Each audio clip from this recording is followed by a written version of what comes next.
Hey everybody, welcome to Off the Wagon, brought to you by Happy Trails to Brews. I'm Bill, I'm your host, and today we are going to be talking about some beers from Clown Shoes Brewery.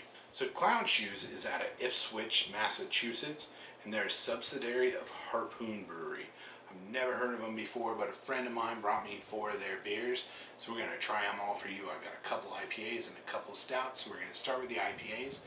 And the first offering that we're going with is the Galactica Double IPA. And the first thing that I want you to notice is the best part about all of these, the thing that got me excited the most, is all the different artwork on it. It's very comic booky, but it's done like professionally and looks fantastic. Alright, so right there on the nose I'm getting, it's very citrusy, not a whole lot of hoppy. I can tell that it's going to be a more maltier, citrus forward type of IPA and less of a hop forward. And with a lot of double IPAs you find that that's usually the case because you get more of your boozy atmosphere out of that instead of going for just a pure huge hop bomb, which is what you get out of your hazies and your regular IPAs and even sometimes your pales.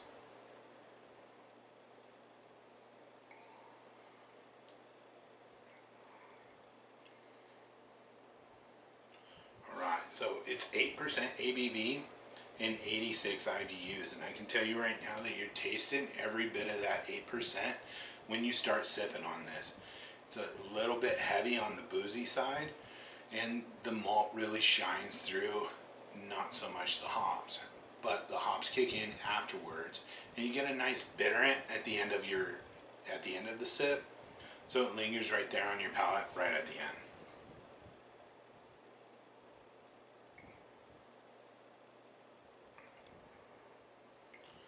I really enjoy that, but it's a super heavy beer.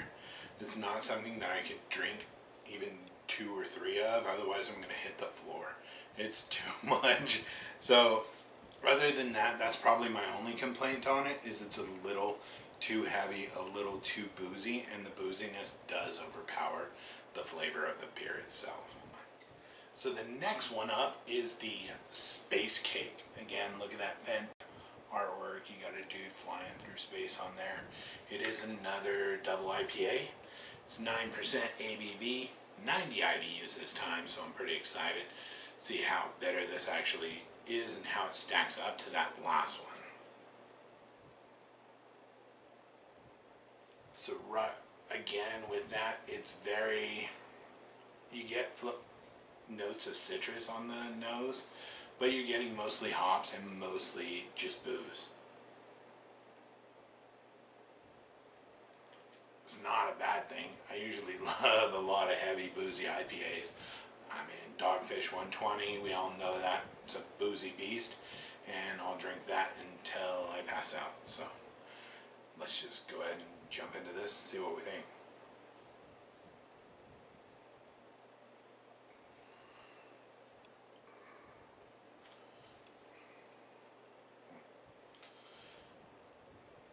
So I'm almost a little saddened by that because there isn't much difference between this and the last one I had.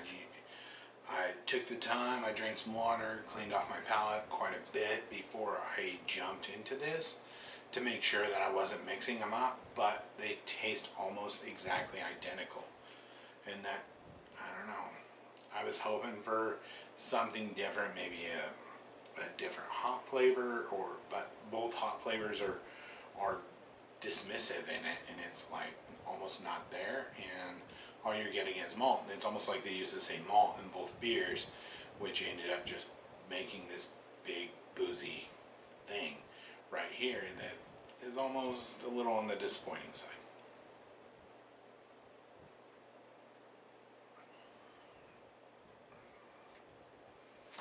Yeah, not much else to say about that one.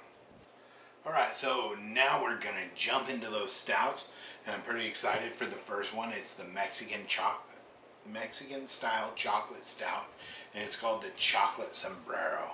And again, we get really cool artwork on this. It looks like a luchador with 4 arms. He's got the big sombrero hat. Looks absolutely amazing. I am crazy about the artwork from these guys. Looks phenomenal. And that's 90% of what gets you to buy the beer, is just looking at it and going, hey, that looks nice. Looks like something I would like to try. And then you jump into it, and then you're like, sometimes you're disappointed, and sometimes you get that great beer. But most of what catches your eye when you're looking at the shelf isn't, you know, what's the alcohol content, what's the ABV, what's the IBUs on this thing. You're literally looking for what's going to catch your eye, and the thing that's going to catch your eye the most is this beautiful artwork that they have on some of their cans. Let's jump into the beer. That is a very, very chocolatey smelling stout. You get a little bit of coffee on the nose, but you get a whole lot of chocolate on the nose, which is, I really enjoy in my stouts all the time.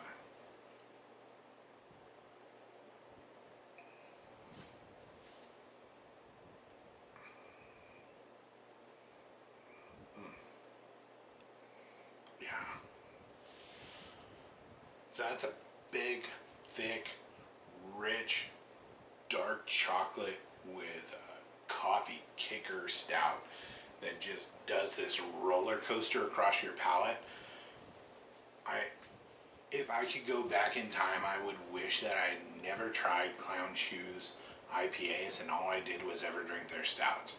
If so, I would think so highly of this brewery. I would think that they are making the best beers in the world, because this is phenomenal. So this is definitely something I could drink every day because of how phenomenal it tastes. It just does this great flavor all over your palate. You start with that bitterness from the chocolate that is kind of sweet but not super sweet. It's that the semi-sweet chocolates that you might throw into your chocolate chip cookies instead of the overly sweet stuff, just to give it that chocolate flavor that's amazing without the overly sweetness, if you get what I'm saying. That's the type of chocolate that I feel is in here. And then it goes into this nice roasted Mexican coffee that tastes like it came straight out of south of the border, where it is just amazingly rich, dark, smooth. I think smooth is the best word that I can use to describe this entire stout. It is so smooth. It goes across your palate very velvety and just melts in your mouth. You just feel it coat your tongue.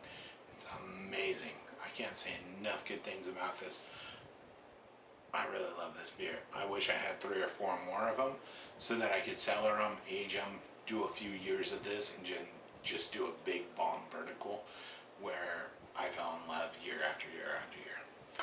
Alright, to wrap up this episode, we are going into the Undead Party Crasher. Again, very awesome artwork. And the really cool thing on this one is it says, "Welcome Trademark Attorneys." And it's got a little story on here that I'm going to read for you. In a world full of uncertainty, hardship, and people trying to hold us back, do we need the undead and trademark attorneys too? Clown Shoes says, "No, die monsters die." Forces of Darkness brought about a change in the name of this beer, which was released to celebrate our 2nd anniversary. But it still sports signature dark malts, holy water, and malt smoked locally with hickory and ash. And on Untapped it says it was previously named the Vampire Slayer, but renamed due to legal wrangling. So it's awesome that they put that on there. And even in the picture it says, "Welcome Trademark Attorneys," as the dude is slaying them and putting an arrow through his head. Absolutely awesome. So it is a 10% ABV, 80 IBUs. This is going to be a big, heavy beer. I can tell that right off the bat. So it doesn't smell as chocolatey or roasty as the last one, but you get a lot of smokiness on the nose.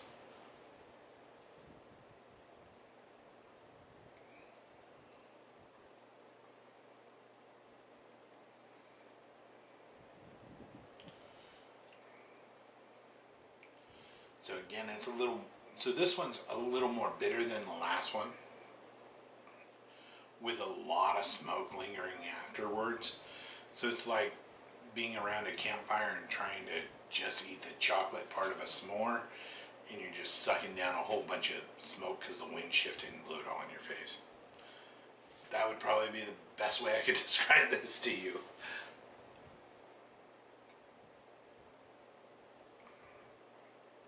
But it's not very boozy. As you're drinking it down, even with that 10%, you're not tasting a whole lot of alcohol in there. You're getting all these flavors of the beer, and it's just a little too overwhelmingly smoky for my taste.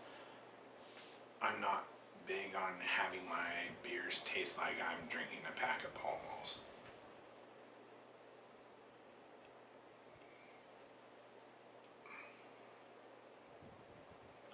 Yeah, so it's about that on that one. So to kind of apologize on this, I kind of wish I had switched the order in which I had done those stouts. I kind of went by ABV on each one, but if I had done the heavier one first and the Mexican Sombrero second, I think I would have liked them a lot more. It's just that the Undead Party Crasher seemed a little light in flavors, and it doesn't have so much complexity going on that the chocolate Sombrero had. The chocolate Sombrero just took you all over the place with all these different flavors. It's amazing. I can't say enough good things about it, and I hope you have the opportunity to get some of these in your face. But overall, if you can find any one of them, make sure it's that chocolate Sombrero, because that thing is just so good. But that's my opinion. Let me know yours down in the comments down below. Have you had any of these beers? Is there something else that you have tried that's kind of similar? Anything that you want to have a conversation about, let me know in those comments down below. Don't forget to like, subscribe, hit that bell so that you get notified every time that we're uploading our new videos. And we appreciate all of your love and all of the support that you've given us throughout each and every episode. There's also a link down below if you want to buy your own hoodie, t-shirt, or tank top. Thanks for all of it. Thanks for your support, and until next time, enjoy good beers, good people. Happy trails, travelers.